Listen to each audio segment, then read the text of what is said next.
नमस्कार, खबरें जारी न्यूज 24 पर मैं हूं आपके साथ मकसूद खान। आज बात देश की आधी आबादी की, बात आधी आबादी के राजनीतिक रसूख की, क्योंकि इतिहास गवाह है इस वोट बैंक ने सरकारें गिराई हैं तो बनाकर समय समय पर अपनी शक्ति का एहसास भी करवाया है। राज्यों में विधानसभा के चुनाव करीब हैं और फिर 2024 के रण की तैयारी भी है, जिसमें एक बार फिर से आधी आबादी अहम भूमिका निभाने जा रही है। और बिना देरी के सभी पार्टियों ने अभी से इस आधी आबादी को साधना शुरू भी कर दिया है। अलग अलग सूबे की सरकारें महिलाओं के लिए योजनाएं चला रही हैं या फिर नई योजनाएं लेकर सामने आई हैं। वजह साफ है, 2014 और 2019 में सरकार बनाने में महिलाओं की भूमिका अहम रही है। जिस तरफ महिला वोटर्स का झुकाव रहा, उसी पार्टी ने राज भी किया और इन्हें साधने में कोई कोर कसर ना रह जाए, इसीलिए महिला शक्ति पर सौगातों की बरसात हो रही है।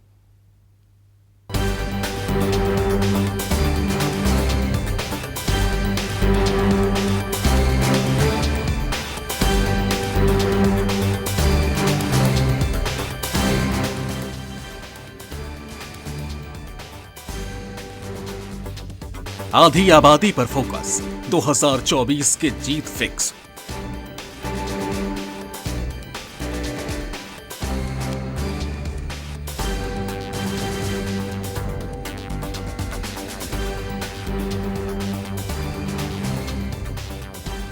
एमपी राजस्थान दे रहा तोहफे, नारी शक्ति किसे देगी मौके।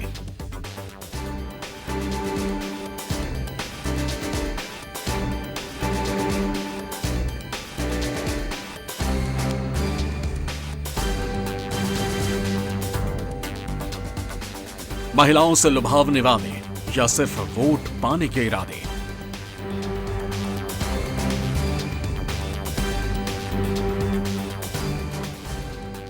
– 2024 लोकसभा चुनाव से पहले के सेमीफाइनल एनडीए बनाम इंडिया गठबंधन के लिए साख और नाक की लड़ाई। हिंदी बेल्ट के 3 अहम राज्यों के विधानसभा चुनाव और इन चुनावों में हिंदू और हिंदुत्व के साथ तमाम पार्टियों ने महिला वोट बैंक को रिझाने और अपने पाले में लाने की हर पुरजोर कोशिश शुरू कर दी है।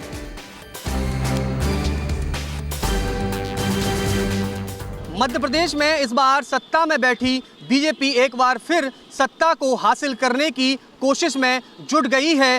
बीजेपी और कांग्रेस के बीच सीधे कांटे के मुकाबले की उम्मीद है। बीजेपी की तरफ से सीएम शिवराज सिंह चौहान के चेहरे को आगे कर महिलाओं के लिए एक के बाद एक बड़ी योजनाएं देने की कवायद हो रही है, तो वहीं कांग्रेस की तरफ से प्रियंका गांधी और कमलनाथ बीजेपी की कार्ड ढूंढने की कोशिश में लगे हैं।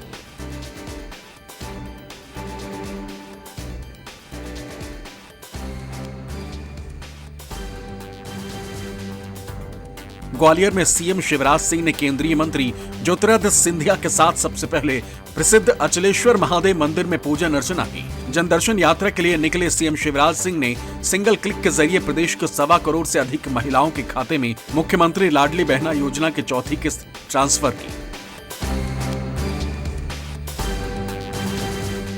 इस बीच राज्य के मुख्यमंत्री शिवराज सिंह चौहान ने एक्स पर एक वीडियो शेयर किया।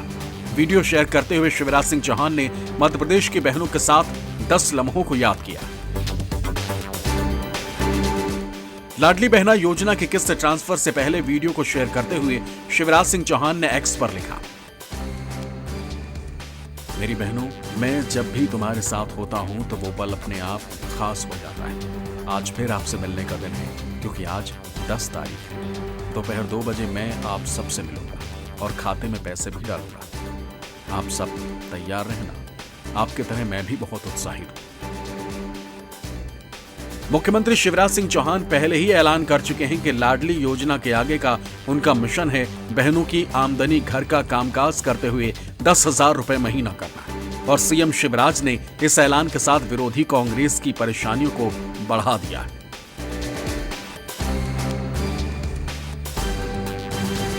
मेरी बहनों, 10 तारीख को अपने अपने गांव में, अपने अपने शहर में आप सब बहनें फिर इकट्ठा होना। फिर हम चर्चा करेंगे।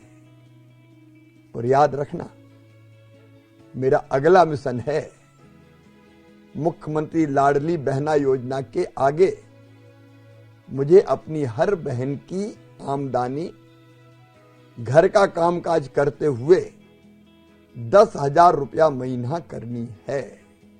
और इसलिए स्व सहायता समूह में अगर कोई बहन नहीं है तो वो सम्मिलित हो जाए, क्योंकि कई तरह की गतिविधियां शुरू करके हम अपनी आमदनी बढ़ाएंगे, गरीब नहीं रहेंगे, आंसू नहीं बहाएंगे, हम भी सुख से जिएंगे। मध्य प्रदेश में महिलाओं की इस विधानसभा चुनाव में खूब पूछ परख हो रही। दोनों ही राजनीतिक दल चुनावी साल में महिलाओं के लिए योजनाएं और चुनावी वादे ला रहे हैं। इसमें बाजी मारी है बीजेपी ने, जो सूबे में सत्ता होने के चलते महिलाओं से जुड़ी योजनाओं पर अपना खजाना खोलकर खर्च कर रही। मध्य प्रदेश में महिला वोट बैंक को कैसे साधा जाए? खुद को प्रदेश की बेटियों का मामा कहलाने वाले प्रदेश के मुखिया शिवराज सिंह चौहान इस बार किन योजनाओं के सहारे हैं, आइए आपको अब ये विस्तार से दिखाते हैं। दरअसल सबसे पहले लाडली बहना योजना की बात, जिसके तहत 1,000 रुपए महीना मिलते हैं। इसके बाद अक्टूबर से इस राशि को बढ़ाकर 1,250 रुपए करने की भी घोषणा पहले ही कर दी गई है। इसके अलावा कन्या विवाह योजना के तहत गरीब बेटियों की शादी, महिलाओं को 450 रुपए में गैस सिलेंडर की घोषणा भी कर दी गई है। जननी सुरक्षा योजना के तहत गर्भवती को 1,400 रुपए और 50 वर्ष से ज्यादा आयु की अविवाहितों को 600 रुपए पेंशन की योजना है।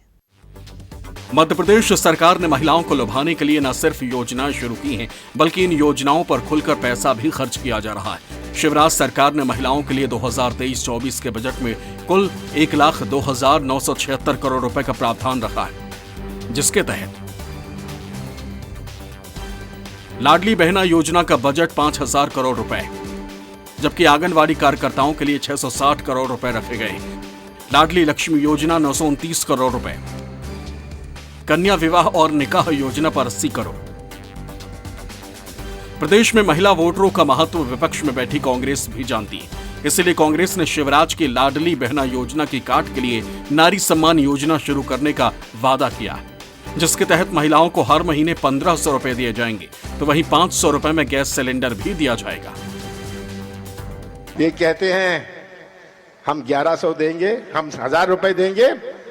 हमारी सरकार, कांग्रेस की सरकार आएगी, हम 1,500 रुपए हम देंगे महिलाओं को।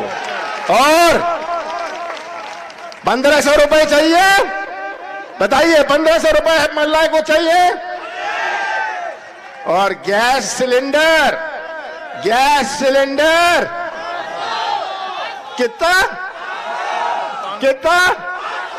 गैस सिलेंडर 500 रुपए में देंगे। मेरी बहनों के खातों में हर महीने सीधे 1,500 रुपए डाले जाएंगे।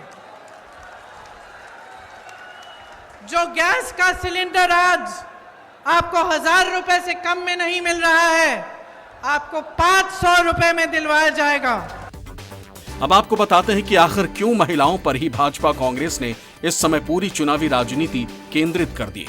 दरअसल इसके पीछे सबसे बड़ी वजह है एमपी में महिला वोटर्स का बढ़ता दबदबा। मध्य प्रदेश में महिला मतदाताओं की संख्या 2,60,23,733 है। प्रदेश में 41 जिले ऐसे हैं जहां महिला वोटर्स की संख्या पुरुषों के मुकाबले ज्यादा है। साल 2013 के विधानसभा चुनाव में महिलाओं का वोटिंग प्रतिशत 70.11% था। वहीं साल 2018 के चुनाव में वोटिंग प्रतिशत बढ़कर 73.86% हो गया। यानी 5 सालों में वोट डालने वाली महिला वोटर्स की संख्या 3.75% तक बढ़ गई। 2,60,00,000 महिला वोटर्स में से 1,25,00,000 महिलाएं लाडली बहना योजना के लाभार्थी हैं। इसलिए बीजेपी का ऐसा मानना है कि इसका लाभ उन्हें चुनाव में मिल सकता है। एमपी में महिला वोटर्स का बड़ा वोट बैंक है, जो तय करेंगे कि सूबे में इस बार किसकी सरकार होगी। राजस्थान के राजनीति के जादूगर अशोक गहलोत इस बात को अच्छी तरह से जानते हैं कि सत्ता में आने के लिए एक एक वोट कितना जरूरी होता है। साथ ही वे यह भी जानते हैं कि महिलाएं सत्ता के समीकरण को बनाने बिगाड़ने में किस तरह बड़ी भूमिकाएं निभाती है, क्योंकि पिछली बार पुरुषों से ज़्यादा महिलाओं ने अपने मताधिकार का प्रयोग किया था। यही कारण है कि अशोक गहलोत बार बार अपनी योजनाओं के जरिए महिलाओं को यह एहसास दिलाने में जुटे हुए हैं कि उनकी सरकार की योजनाएं महिलाओं के जीवन को कितना आसान बना रही है। रविवार को प्रियंका गांधी और सीएम अशोक गहलोत ने टोंक जिले से राज्य सरकार की ओर से ग्रामीण क्षेत्रों में शुरू की गई इंदिरा रसोई योजना का उद्घाटन किया। आपको बता दें कि प्रदेश के शहरों में इंदिरा रसोई योजना पहले से चलाई जा रही है। इस योजना के तहत राज्य सरकार की तरफ से 8 रुपए में भोजन उपलब्ध करवाया जाता है और अब राजस्थान सरकार इंदिरा रसोई योजना को प्रदेश के ग्रामीण इलाकों में शुरू कर रही है। आज 400 इंदिरा रसोई शुरू हो रही है, फिर 300 और होगी। 25 सितंबर तक 1000 रसोई काम शुरू करने शुरू रही गाँव के अंदर। ये मैं कहना चाहता हूँ, 30 साल से इस परिवार का कोई सदस्य ना प्राइम मिनिस्टर बना, ना मुख्यमंत्री बना, ना केंद्रीय मंत्री बना। तो आप सोच लीजिए, 30 साल से कोई पद पे आया नहीं है। कांग्रेस का कार्यकर्ता जो 8 लाख गांव है देश के अंदर, बढ़ गए गांव, बढ़ गए 8 लाख गांव में हमारे कार्यकर्ता, वहाँ की जनता अगर गांधी परिवार चाहती है, ये परिवार सभी जाति, सभी धर्म, सभी वर्गों के साथ है।